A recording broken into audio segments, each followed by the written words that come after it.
আজ শনিবার সকাল থেকে সিঙ্গুর বিধানসভার বেড়াবেড়ি অঞ্চলের পুজোর দেওয়ার পর চৌখণ্ডী পোতা নিবাসী মানিক বাগের বাড়িতে দুপুরের মধ্যাহ্নভোজ সারলেন লোকসভা কেন্দ্রের তৃণমূল কংগ্রেস প্রার্থী রচনা ব্যানার্জি।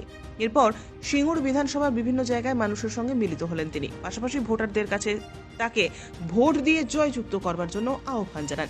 এদিনের প্রচারে প্রার্থীর সঙ্গে উপস্থিত ছিলেন হুগলির সিঙ্গুরের বিধানসভা এবং হুগলির হরিপাল বিধানসভার বিধায়ক বেচারাম মান্না এবং করবী মান্না সহ সিঙ্গুর তৃণমূল কংগ্রেসের নেতৃত্ববৃন্দ।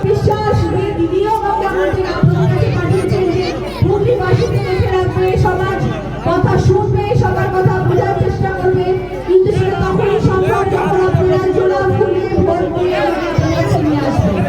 আর আমি আপনাদের সকলের সামনে এসে আপনাদের সকলের সাথে থাকবো, আপনাদের সকলের পাশে থাকবো। কথা দিয়ে দিলাম, আপনারা কিন্তু তৃণমূল কংগ্রেস পার্টির সাথে থাকবেন।